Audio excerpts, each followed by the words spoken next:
Une fois qu'on a trouvé l'endroit propice et qu'on a commencé déjà à faire quelques observations de l'indice de présence et puis certaines fois de l'espèce, on commence à faire ce qu'on appelle des affûts. Donc en fait, on se met à un endroit, on se camoufle et on On bouge attend. plus. On bouge plus. Et du coup, moi, j'ai passé des heures à faire ça, à attendre que l'animal vienne se poser devant moi. Et aujourd'hui, on parle cinéma dans la famille Radio Mont Blanc. Nous sommes avec Baptiste de Turche. Bonsoir. Bonsoir. Bienvenue. Alors, c'est quoi votre truc, Baptiste ? Moi, mon truc, c'est aller dehors, filmer les animaux et du coup faire du cinéma animalier.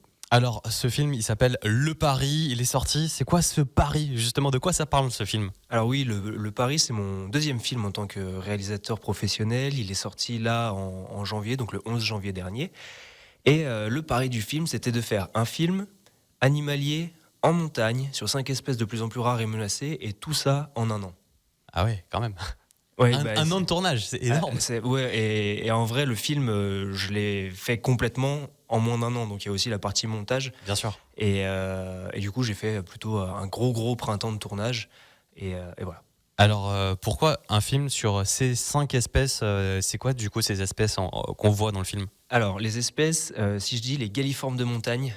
Je pense que les gens ne vont pas forcément voir. Je pense que vaut mieux plutôt que je dise tétralyre, grand tétra, lagopède alpin, gélinote des bois et perdrix bartavel. Là, ça parle. Donc ça, c'est les 5 espèces que je suis allé filmer, que j'ai filmé sur plusieurs massifs de France, donc les Alpes et les Pyrénées.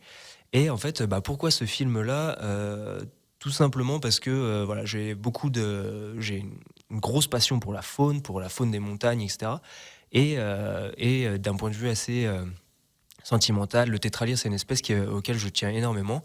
Et le problème quand on s'intéresse à une des espèces, donc des galliformes, c'est qu'on commence à s'intéresser à toutes les autres espèces. Et du coup, j'ai commencé par le tétralyre, puis après, je me suis intéressé au lagopède, puis au grand tétra, etc. Et j'ai voulu faire un film pour leur rendre un peu hommage. Et de là est né le pari, en fait. C'est des espèces qu'on retrouve un peu près au même endroit ou ça demande aussi des adaptations par rapport au tournage du film ? Alors, c'est des espèces qu'on retrouve en montagne, à peu près à partir de 800 voire 1000 mètres d'altitude.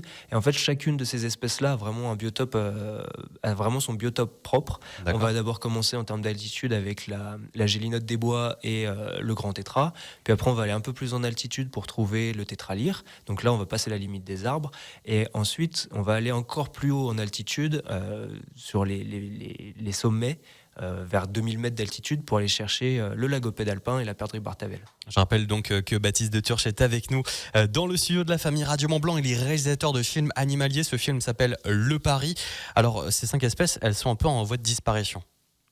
Oui, totalement. En fait, en voie de disparition, c'est peut-être un terme un peu fort, mais disons qu'en France, Elles deviennent de plus en plus rares. Ces espèces-là, en fait, elles ont toute leur population qui est en train de diminuer. D'accord. Certaines espèces ont vraiment une population qui est vraiment en chute libre, d'autres qui se maintiennent un petit peu mieux, mais dans la majorité des cas, les populations diminuent. Et donc voilà, c'est des espèces qu'on se demande si on va réussir encore à en voir d'ici 2050, notamment le lagopède alpin. On pense que d'ici 2050, il y aura plus il y aura même plus de lagopède dans les Alpes et dans les Pyrénées. Mais c'est très très proche, 2050 déjà. Et comment ça s'est passé du coup le tournage du film ? Ça a été quoi, avoir la caméra pendant des mois, être tout seul dans la forêt ? Alors, comment s'est passé le tournage ? Déjà, avant de partir sur le terrain, quand on fait de l'image animalière, que ce soit de la photo animalière ou du cinéma animalier, il y a d'abord une grosse partie de recherche, d'apprentissage, etc. Donc j'ai d'abord ouvert des bouquins avant d'aller sur le terrain pour comprendre un peu comment ces espèces fonctionnaient, où les trouver, etc. Après, voilà, comme je disais, c'est des espèces auxquelles je m'intéresse depuis longtemps. Donc il y a certaines espèces, je savais déjà où je devais aller. D'autres que je connaissais mais je savais pas forcément où aller, et puis d'autres où j'ai plutôt été aidé, par exemple pour le grand tétra où je suis allé dans les Pyrénées, et là j'ai été aidé par le spécialiste français du grand tétra qui m'a aiguillé pour aller chercher cette espèce là. Et après, comment ça se passe sur le terrain ? Quand je filmais dans les Alpes, en fait je partais entre 3 et 4 jours par semaine en montagne pour essayer de trouver les espèces. Et après, c'est passer du temps sur le terrain à chercher des indices de présence. Donc les indices de présence, ça peut être du chant, des plumes, des traces, etc. Et surtout des crottes. Donc il faut savoir qu'en plus, les crottes de galliformes, ça ressemble à des curlis. J'ai passé mon printemps en fait à chercher des curlis en forêt et en montagne. Excellent. Donc voilà, c'est le côté un peu comique du film. Et du coup, voilà. Alors en fait, on part en montagne, on cherche les endroits propices pour observer l'espèce. Et une fois qu'on a trouvé l'endroit propice et qu'on a commencé déjà à faire quelques observations de l'indice de présence et puis certaines fois de l'espèce, on commence à faire ce qu'on appelle des affûts. Donc en fait, on se met à un endroit, on se camoufle et on bouge plus. On bouge plus. Et du coup, moi, j'ai passé des heures à faire ça, à attendre que l'animal vienne se poser devant moi. Souvent, ça marche pas parce que voilà, c'est pas des acteurs, c'est pas des animaux les animaux, on les commande pas. Et puis j'ai une façon aussi de travailler où en fait j'ai un respect total pour les animaux et j'utilise pas du tout de technique en fait pour appâter ou pour attirer en fait les animaux, parce qu'il faut savoir que voilà, dans la photo animalière, dans le cinéma animalier, tous les animaux qu'on voit sont pas forcément des animaux sauvages, et en plus de ça, les animaux sauvages qu'on voit sont pas forcément des animaux qui sont venus d'eux-mêmes, c'est des animaux qui ont parfois été attirés, donc on utilise. Il y a un peu de tricherie, quoi. Il y a un peu de. Alors, disons que dire ça, mais... tricherie, certains vont peut-être mal le prendre. Moi, je trouve que c'est pas forcément de la tricherie, ça va même plus loin que ça.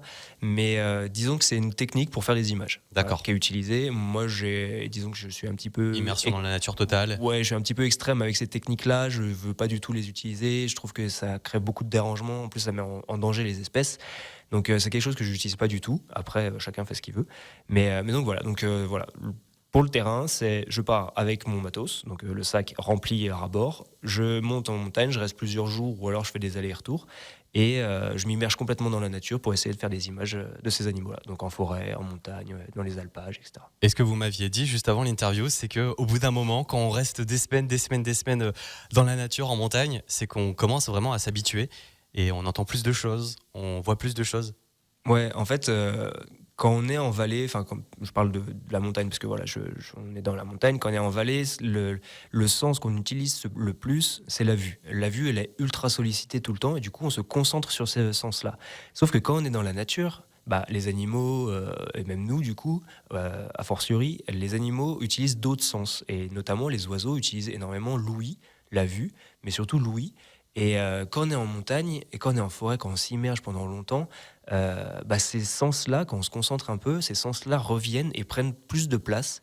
Et ce qui fait que pour ce tournage-là, j'ai essentiellement filmé des oiseaux. Donc j'ai énormément fait travailler mon ouïe. Et du coup, au bout de quelques semaines, on a un ouïe ultra développé. Ce qui est super cool, parce que du coup il y a des oiseaux qu'on n'entendrait pas ou on ferait pas forcément attention, et là on arrive juste au chant, on arrive à les identifier, etc.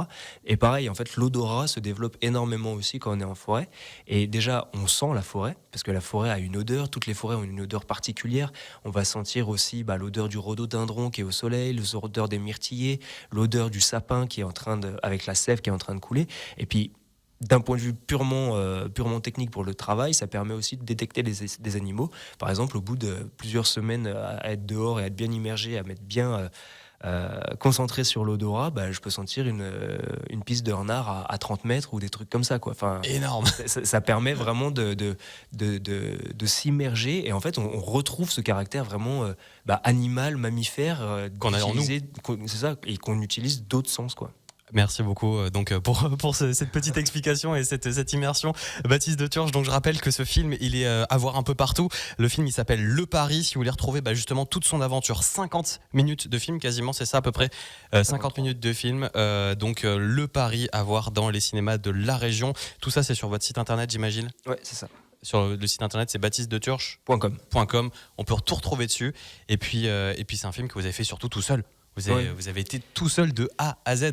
J'aurais aimé en parler pendant des minutes et des minutes entières avec vous de ce film, mais malheureusement on manque de temps. En tout cas, merci beaucoup Baptiste pour vos mots. Merci pour l'accueil. Et ouais, du coup, les prochaines dates, Thoranglières, Salanches et Chambéry. Et tout ça est à retrouver soit sur mon site internet, soit sur Allociné pour les dates. Et vous pouvez également le voir si vous êtes du côté du pays du Mont-Blanc, du côté de Salanches. Ça sera le 22 mars du côté de Salanches. Et d'ailleurs, si vous voulez gagner vos places pour aller au cinéma de Salanches, vous envoyez cinéma sur le WhatsApp Radio Mont-Blanc 04 50 58 24 47. Merci Baptiste. 26 mars à Salanches. 26 mars, excusez-moi.